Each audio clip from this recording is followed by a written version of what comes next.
Well, welcome to another edition of No Nonsense with Pamela Wallen. The issues that are plaguing our world, very, very troubling. The scenes we see on university campuses in the United States, in Canada, on the streets of European capitals.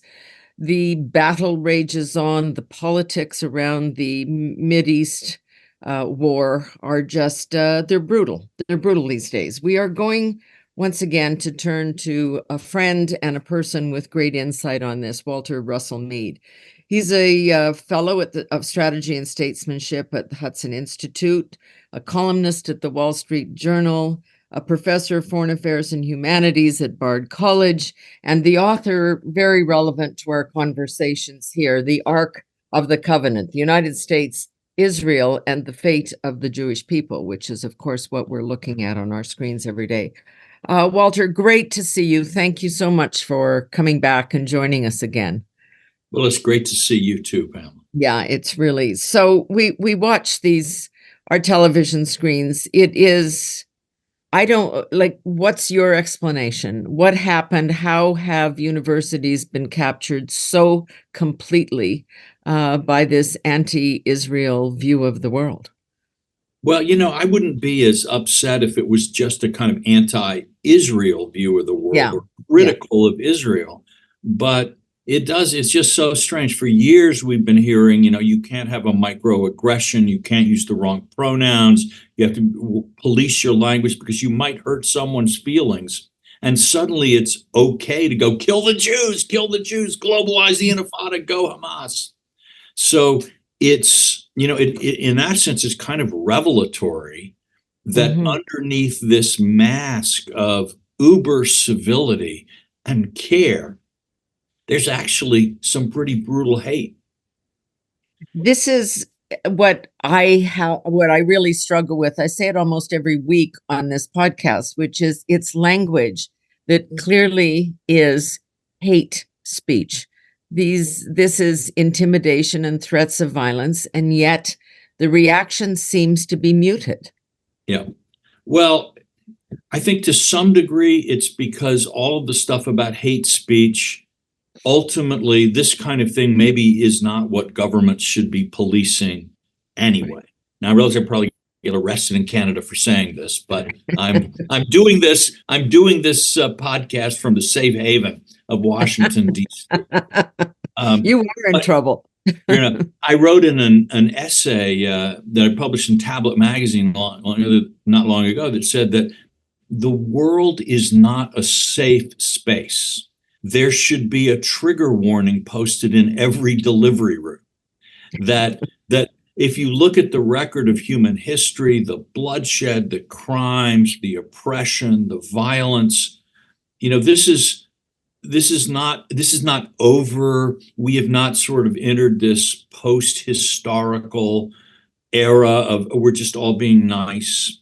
And so to some degree, what your education is supposed to do is not to seal you off from the fact that there are people who have some utterly loathsome ideas, but to give you the strength of character and self-confidence to keep pressing ahead. Well, and the intellectual capacity to make a better argument as opposed to silence you. Yeah. Yes, exactly. And that, intellectual life is not just throwing rocks and mud at each other, but is actually thinking and so on. So we've clearly been failing to do this. And I would say what we've been kind of miseducating young people. And I'm not just sort of saying, oh, well, you're teaching them all a bunch of left-wing stuff instead of a bunch of right-wing stuff. But we've been giving them somehow the idea that perfect satisfaction, perfect calm is the norm. Anything that deviates from that, you have a grievance about it. We've sort of, I got bullied as a kid on the playground. I had big, thick glasses as a 7-8-year-old, which is not the best thing to bring with you. And I was kind of a bookish kid. And there were some other kids in our neighborhood and in my school that didn't think that was so great. All right. Well, was that fun? No. But you know what? I learned it doesn't go away. And if you carefully try to wrap your kids in cotton wool so that nothing bad ever happens, you try to make sure they never catch a cold, Right. play in the dirt. All right, your kids are not going to be ready for the adult world. And I think we're seeing a lot of that now. Adulthood is hitting these kids and they don't know how to process it. Yeah.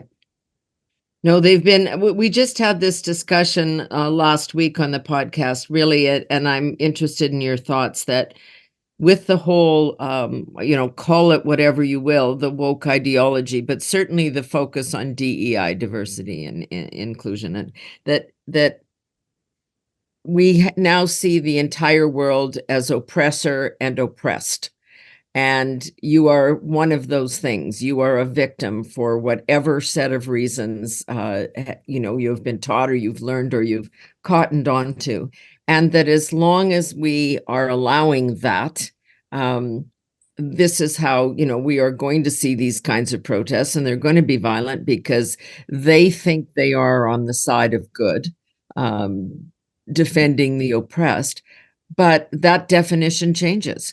The Jews used to be the oppressed. Now they're the oppressor. We see it in your country on race and color. We see it in this country, same thing. Is that it? It's first, one of the things that I try to tell kids when I teach, and I do teach in college, and let me say, Yeah. I've always had very civil interactions with my students. At one point, the Chinese government was very unhappy with me, and Yep, I people remember. tried to gin up a protest to get Chinese students to call me a racist. My own students, my Chinese students, were writing back, no, you don't understand. He's actually, he's not. This is so. What I'm saying is, you can teach in universities today, and you can reach kids. You need to think about it as you always need to, but. The thing that I find is, first, you have to explain to kids in Canada or the United States, by global standards, you are so privileged. The very fact that you are sitting in this classroom means you did not have to go to work when you were 14 years old to help feed your family. Meant that you could continue, either you got a scholarship or your parents had the resources so that you've been able to sit in these classes and take classes that no outside censor tells you what you can and can't study. You are so privileged. You compare, if you're even from a relatively poor American or Canadian family, how big is your house or apartment? I think West Germany today, the GDP per capita in Germany is like equal to the second poorest American state. We are so privileged in North America. So I think part of that is you just have to get these kids grounded. Yeah. Where they are. But then, yes, to be privileged, it makes you feel uncomfortable with privilege, and you should. But the answer, I think, is not to run around, ripping rending your garments and sprinkling ash. Oh, no. Your privilege means you have responsibility. Your privilege means the fact that you have the privilege to go to college means you ought to learn something useful so that in your career, you can do your bit to make the world better for those other people, for everybody. But you know as well as I do that if you, metaphorically speaking, hit some student upside the head and say, don't you know how damn lucky you are to even be here? Like, think a thought and read a book, you're probably going to get fired. Well, I've been saying this for a long time and nobody fired me yet. I don't know. Maybe there's an email coming in my direction now. But again, I think you have to, there are colleges, and I think it's actually, from what I hear, it's harder in Canada than in the United States. You guys seem to have finally beaten us at something. I'm not sure. It's a race to the bottom, and we're both giving it everything we've got. Yeah. But I think, part of it too is just courage. Sometimes if you can only keep a job not by hiding your true thoughts, maybe you should lose the job. Maybe you should speak Yeah. truth and lose the Yeah. job. Yeah. What do they say? For the triumph of evil, it's only necessary that good people do nothing. Yeah. No, that's exactly right. And so we are seeing some reaction, and slowly but surely we've got some intervention here from the police forces. But really, it's a larger issue. Like, protests on the streets make people nervous and uncertain and anxious. But it's really what's at the core of it that I find so troubling. Just growing up in the post-war era, we never would have uttered these words or contemplated uttering these words. Now you have members of Congress who say it openly and willingly, and lead their troops into battle on that front. I was at Auschwitz some years ago, and as I was walking through the camp, I saw a group of teenagers follow, with a Star of David flag, an Israeli flag. So I went over, and they spoke Yeah. English. So I said, what are you doing? They said, well, we're from a high school in Israel, and we're going on a tour of Poland, which of course had a very large Jewish population before the Second World War. And I said, well, how's it been going? And they said, well, not so good, really. And I said, well, what happened? They said, well, we went to visit the Warsaw Ghetto Memorial. And there were actually some right-wing Polish kids shouting at them, Jews go home, Jews go home, meaning Israel. But Right. if they were in Israel, there would be a mob shouting at them, Jews go home, meaning Right. Poland. Now, here's the thing. The Jewish people are a people. They have to live somewhere. They Right. have to have it. History teaches them that. I, by the way, want the Palestinians also to have a state. Yeah. People should, they should have a state. But the Jews have a demonstrable need, and the very hatred that we're seeing around the world today makes it absolutely clear and evident to any sensible person that the world needs its only Jewish state. Yeah. Uh, How much is this battle now caught up almost totally in electoral politics in your country, given the timing of everything? well, I have to say, I'm giving, we've actually, if you look at American policy as opposed to rhetoric, Yeah. the Biden administration has actually been pretty steadfast in supporting Israel on the most important things in the last, since the war began in October. Mm-hmm. And yes, there's always disputes. There were disputes among allies in World War II. And obviously, President Biden is under a lot of pressure from both directions. But I would say, if you ask me what's the difference between the Trump view of the Middle East, of Israel and American support for Israel, and the Biden view, it would be very hard to say exactly what that is. Yeah. I think probably Trump is more likely to think that the real problem is Iran, although I suspect Biden also knows that the real problem is Iran. And we see that the biggest difference between them was before President Biden was in office. And when he was running for president, he was attacking the Abraham Accords, attacking Saudi Arabia viciously. Now the Biden administration's central focus in many ways is to try to cement the partnership between Israel and the Arab states that the Abraham Accords were about. So the differences on this issue are kind of nuance. Yeah. And if we look at the votes in Congress, there were, I forget, it was, 40, 50 votes in the House or something against the Israel aid. And go back and you look, the vote in World War I, to enter World War I, there were 50 people in the House of Representatives who voted against it. So I actually would say here, to some degree, the big surprise is that with all of the pressure, with all of the emotion, with really all of the terrible scenes from the battles in Gaza that are, coming over the airwaves, the center has held in the United States on this issue at this time. And so far, the United States is supporting Israel. Israel is doing what the elected leaders of Israel think they need to do. They are paying attention to their allies, but they are also paying attention to the security needs of the Jewish state. Yeah. So the president or Blinken or whoever has to say every once in a while, look, you're stepping over the line, or be more careful, or Right. you have to let more aid in. But basically, there is support for the position that Israel needs to do what Israel needs to do, and it's an independent country. That's right. And you look, there was a lot of talk. There was a UN resolution that the U.S. did not veto. Right.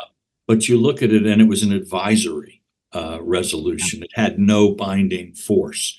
So, yes, I think for domestic political reasons and for international political reasons too, President Biden finds it important to project and it is a reality that the American people don't just sympathize with the Israelis in this war, but civilian victims of the violence in Gaza. Do I want to see them? Do I like to see families lose their homes and hungry children? No one does. So I think, I've got friends who have family in Gaza, trapped in Gaza. Yeah. So in trying to speak for the humanitarian dimension of the situation and urging Israel to do what it can, I don't think the president has really crossed the line. And I imagine too, Prime Minister Netanyahu has been Prime Minister of Israel a very long time. Yeah. And he's had many back and forths with American presidents. And I think to some degree, when you see Biden going, oh, bad Bibi, don't do this. All right. And then Bibi goes ahead and does something. All right. I think maybe they both benefit a little bit politically. Right. Bibi says, oh, look, I'm standing up to the Americans. Only I can defend Israel in the face of this. And Biden is saying, look, I'm doing my best to get that tricky Bibi to do the things he needs to do. Yeah. They both win. And you've been in diplomacy. You know that a lot of what goes on in diplomacy is theater. Yeah. Smoke and mirrors. I agree with your assessment there. It seems to be so plausible. So a couple of questions here. We've seen overall, and this is the joy of having the historian here, you put it all in perspective, but it was once the Democrats that were the party of Israel and supported it. And obviously it was a more left-wing government after its inception as a country, et cetera. Then the Republicans became more of the huge defenders, and they went into that camp. But the Jews in America still didn't vote for the Republicans, even so are we seeing a switch back now, or where are we on the arc?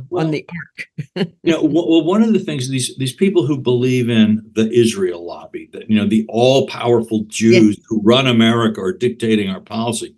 One thing they don't notice is that actually American Jews on Middle East policy are to the left of the average American voter, just as American Jews tend to be on the left of anything. If your goal in the United States in American politics was to raise money from Jews, your smartest move would be to run as a bitter critic of Bibi Netanyahu. Right. Exactly. And to call for the two-state solution and all of that. You would get, Hollywood would dump money on you, et cetera. So, to the extent that there is a Jewish lobby in America, it's actually Obama was the most popular president among American Jews. And the polling that I've seen is that for American Jews, Israel is not actually the highest, or even the second or the third highest. It's something people might care about. But tax policy, crime in the streets, a lot of things come out on top of that. So, the voter votes their interest. They vote their economic interest when push comes to shove. Right. I have to say, I did hear a very funny joke earlier. Somebody asked, what is the difference between a liberal Jewish billionaire and Donald Trump? Okay, I'm waiting. Donald Trump has Jewish grandchildren. Okay, that's good, actually. That's very good.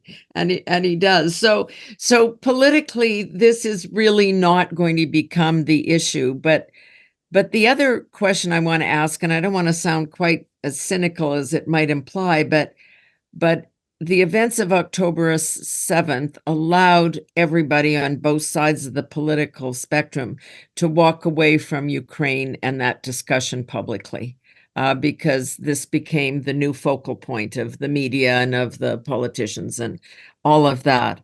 And I know money has now recently been voted for Ukraine, so it's happening there. But that situation is really dire. I mean, they both are, and we need to be able to manage those two things at once. Are we? Well, I mean, if we're going to talk about dire, the situation in Sudan, I think, is, more people are being killed and Right. displaced. I mean, this is, Yeah. or Burma.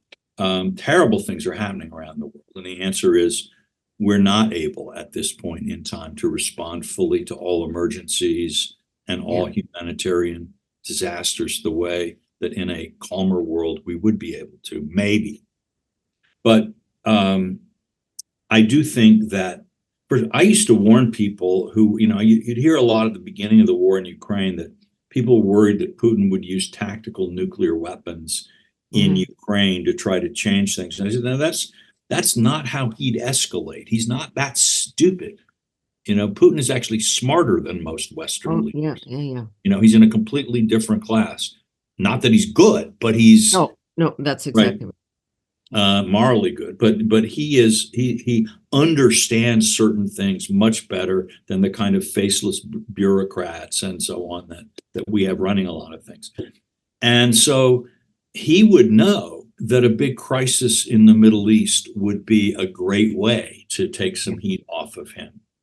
And so we can see he's been deepening his links with Iran. Yep. I think encouraging Iran to do things like continuing to supply Hamas. Don't worry about a possible war, et cetera. So we're seeing, these crises are connected in some ways. Yep. Now, I do think that part of the problem in the United States is that, as I understand the policy of the Biden administration, I support aid for Ukraine. Their policy is actually to lose the war.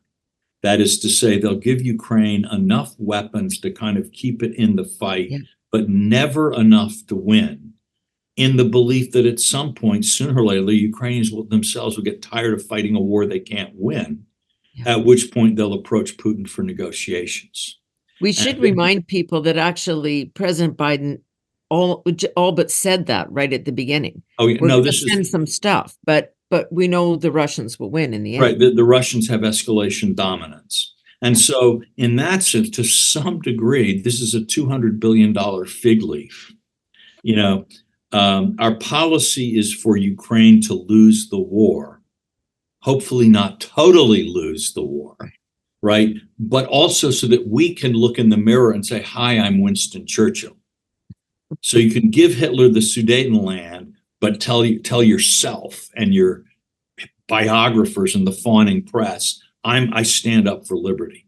Now, so an opposing point of view might be, well, if we're going to lose the war, let's not spend the $200 billion to try to flatter your image to historians and yourself. All right. And so that, I think, is one of the reasons that we've had as much discussion. There's as much opposition. People feel they're being forced into a dead-end policy. Yeah. And how do you tell somebody who's, got potholes in their road and their schools aren't any good or whatever, that we're going to spend $60 billion not to win, but to lose. Yeah. So, what we really need, again, we need a policy. What we need is, I agree, we should not be risking nuclear war in Ukraine, and nor do I want to see US or NATO troops in Ukraine. That's not the positive thing. But there are a lot of things that we could be doing. What has to happen is that Putin has to realize every day, this war is costing me more and more and more. I need for this war to stop. Putin needs to be the one Yeah. who is coming to a peace table with the idea, this is hurting. I have to make it stop.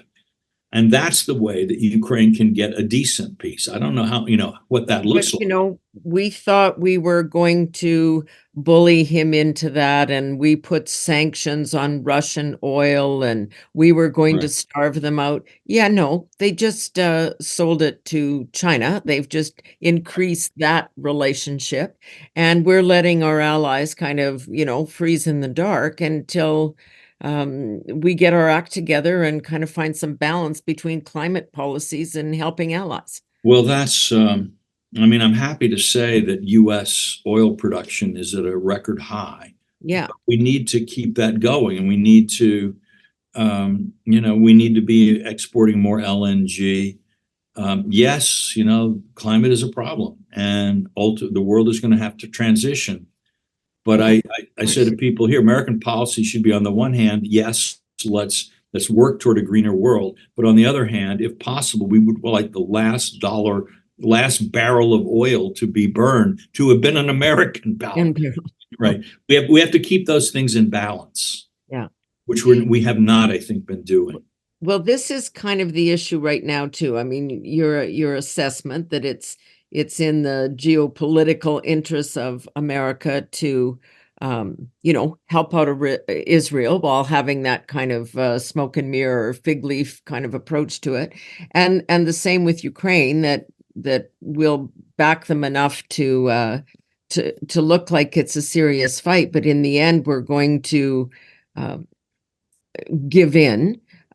Meanwhile, we're going to carry on doing business with Iran and sending, like, this is also complicated. But I read a headline this morning, and this is what always triggers me about unintended consequences. Europe's leaders aren't just talking about the risks of war, they're preparing for it. They're talking about mandatory military service and conscription. Like, we're having a very different conversation than I think we thought we were going to have.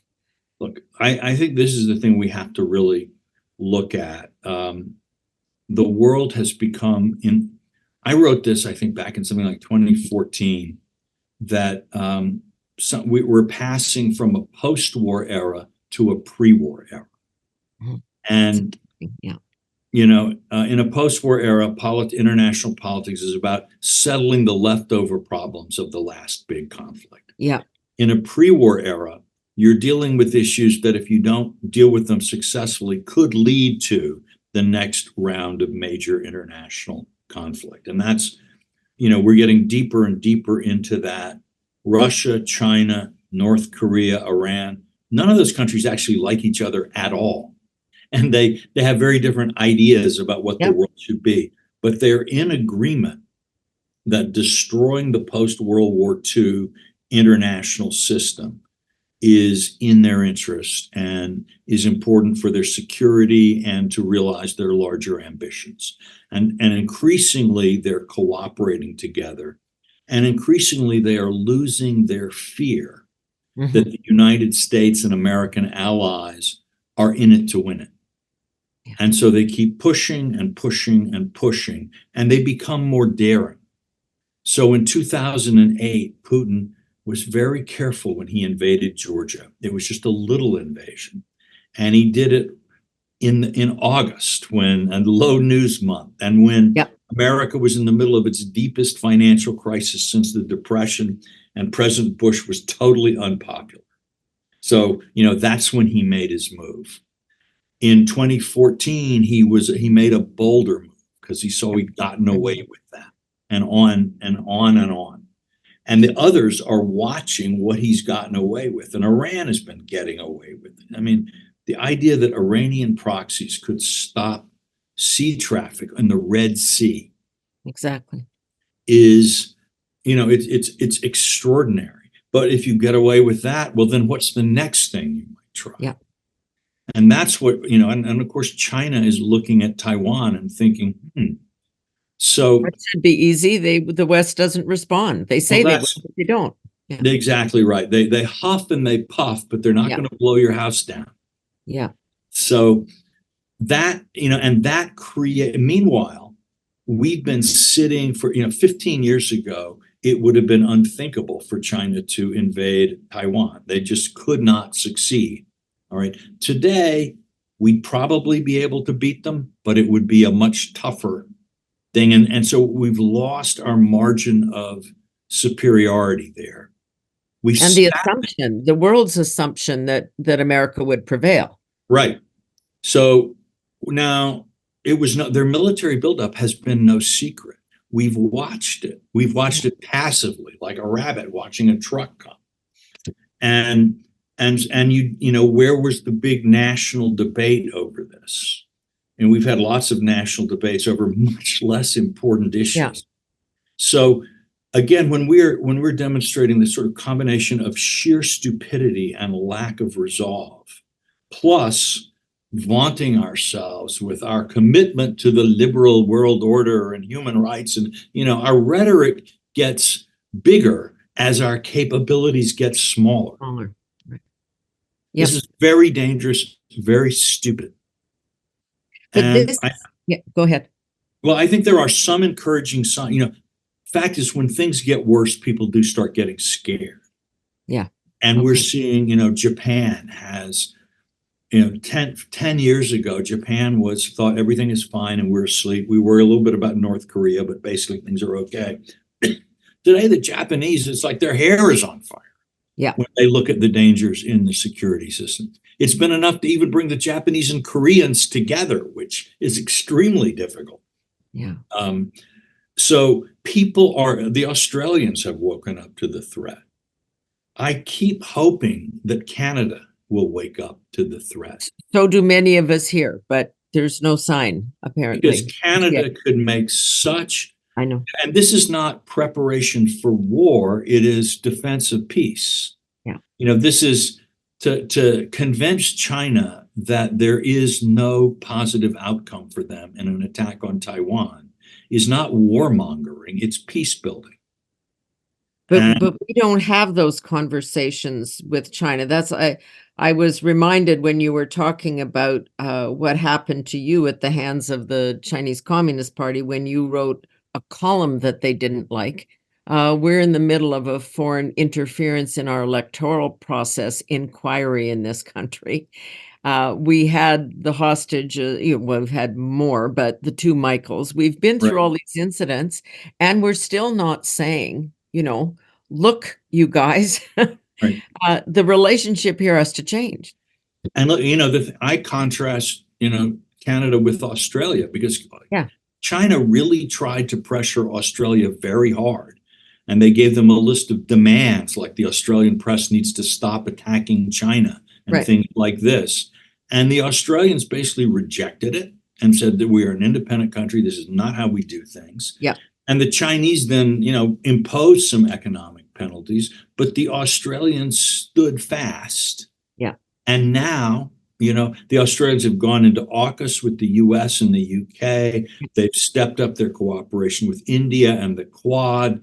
And it has backfired on China. But also now the Chinese are thinking, okay, we made a mistake, and they're ratcheting back some of the pressure on Australia. You do not get a good relationship with the Chinese by rolling over, you know, by bending over. That is not actually how you do it. Yeah. And so even if your goal is a good, normal, stable, prosperous trading relationship, and why shouldn't we want this, right? You have to demonstrate self-respect and capacity, or they will walk on you. The response, I find these trends, of course, this is your view of the world because you have historical perspective, but China, their presentation of themselves as simply an alternative way to do business. Not the horrible communists with bad human rights records, but we just view things differently and value things differently. And we have a different economic model. That's becoming normalized in this new world where that alliance is forming, the Iran, Russia, China. And we're not even, I don't see it anyway, maybe you do, even intellectually pushing back on that and saying, hold the phone here, you guys. Your record is still really bad. And we are fighting about two different value systems, not just whose people make more money. Right. Well, this too is where we come back to questions of, do we still believe in ourselves? Yeah. And when you look at some of what's happening on the universities, again, often the real problem is not so much the students; it's very often the junior faculty, Right. who've sort of swallowed Yeah. these kinds of ideas and teach them with all the fervor of the newly converted. And we need to. I think we had, after 1990, and I think this is true in Canada as much in the US, is that a lot of people in our kind of leadership class, business community, intellectuals and all, thought that, okay, history really is over. We don't have to worry about geopolitics anymore, which also means the nation has become irrelevant. So I'm not an American company or a Canadian company. I'm a citizen of the world. Right. Okay? And actually, the key ingredient in a kind of a moderate, thoughtful nationalism, which is not like, crazy, Yeah. far right, whatever, but is also, but is real, is enlightened people who know the world, who are in leadership positions in civic, economic life, who understand the need to work together to develop their nation and strengthen their nation, not to be hostile to other countries or imperialistic or anything like that, but that we have to hold our people together, our Yeah. people. And again, if a business says, well, I'm not an American business, and so I'm doing business with the Chinese secret police, but I don't want to do business with the Pentagon because then people will think I'm American or whatever, right? Well, the average American is going to say, I don't actually see why you should have all this money, Right. that business loses its legitimacy when it distances itself from the flag. Yeah. And we've lost, in our country, would be people like George Shultz, the former Secretary of State, Mm-hmm. Acheson on the Democrat. We had a whole constellation of our great diplomats and secretaries of state come up through the business world or the world of law, where they have international clients. And so they are thoughtful, experienced, profoundly well-educated people who are deeply and passionately committed to the love of their country. When George Shultz was Secretary of State, when a new ambassador would come in, Shultz would invite them into his office, and he had a big globe in his office. And the first question he'd ask them was, what's your country, to the newly appointed ambassador? And they would sort of all go and point to the country they were being sent to. And he'd say no, and he'd spin the globe and point to the United States. That is your country. Yeah, exactly. And so when the thoughtful, realistic, enlightened, moderate, sober people move away from nationalism, you leave a space that is not necessarily filled. It's going to be filled, but it's not necessarily going to be filled with the people who know what to do with it. But that's kind of and what you're talking about is another era of informed, experienced, respectful debate about these issues and participation of those people in the diplomatic corps and the political world. I don't see so much of that now. Yeah, and I think, again, one of the positive elements in our dark international situation today is I think a lot of people are starting to see this. Yeah. So in a company like Alphabet, Google, which 25 years ago they might have said, we're in the internet, we're not like in a country, we're in cyber. They now know that like China won't let them operate, or and so we are now actually seeing companies realize that actually the state matters to them. Just on that, I'm going to take a little diversion here, but not really. So what do you make of the TikTok decision?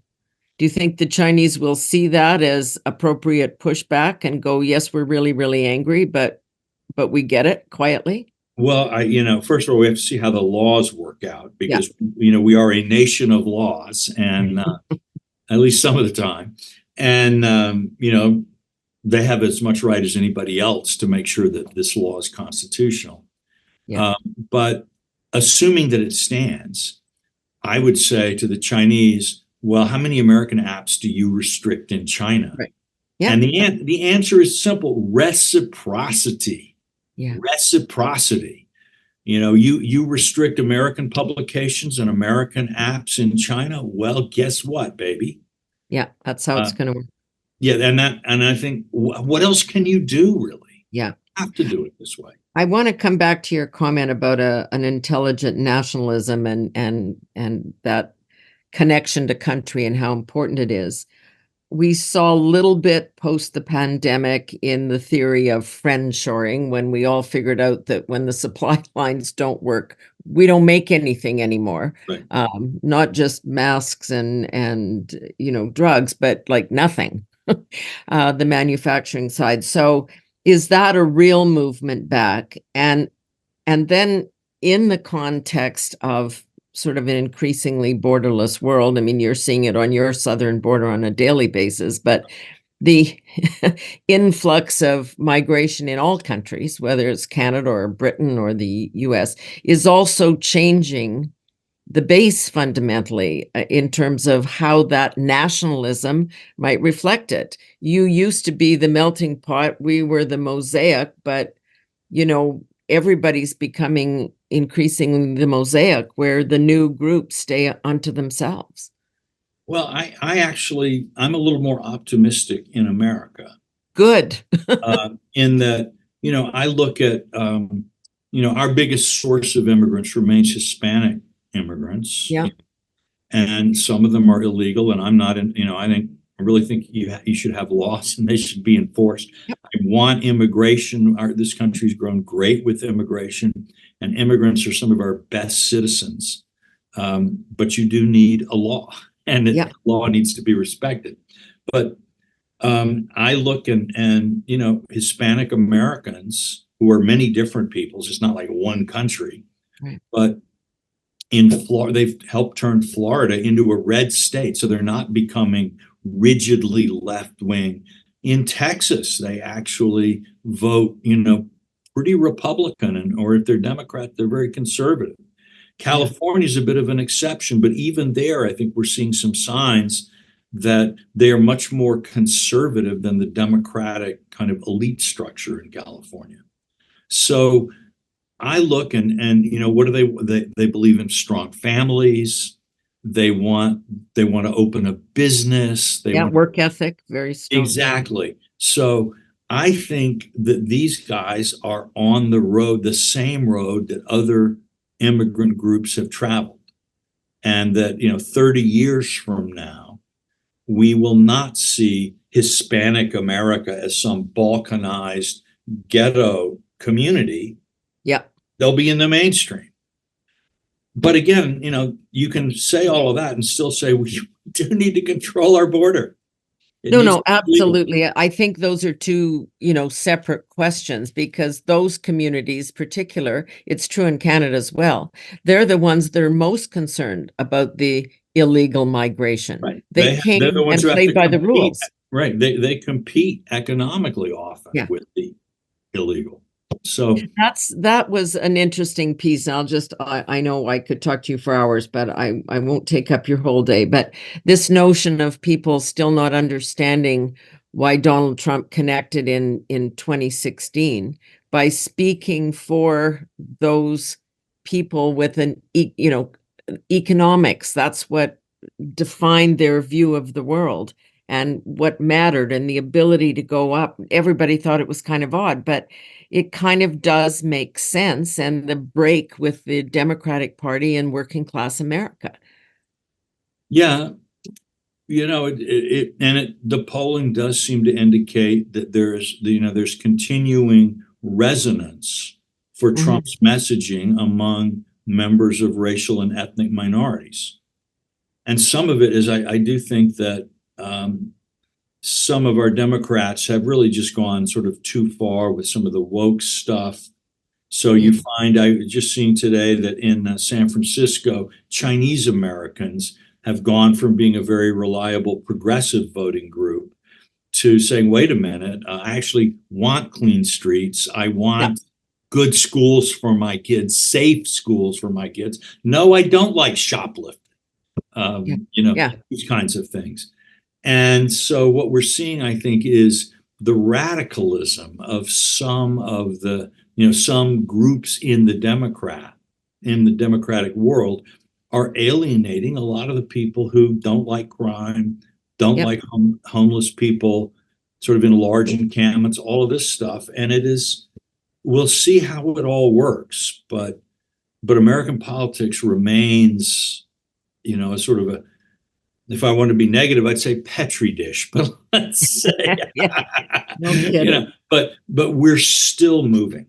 And so put your I'm still optimistic. Put your prophet's hat on then instead of your historian's hat. If you had to bet today, what is going to happen in November? We'll have an election. Yes. And people all over the world will follow it with great attention. I think.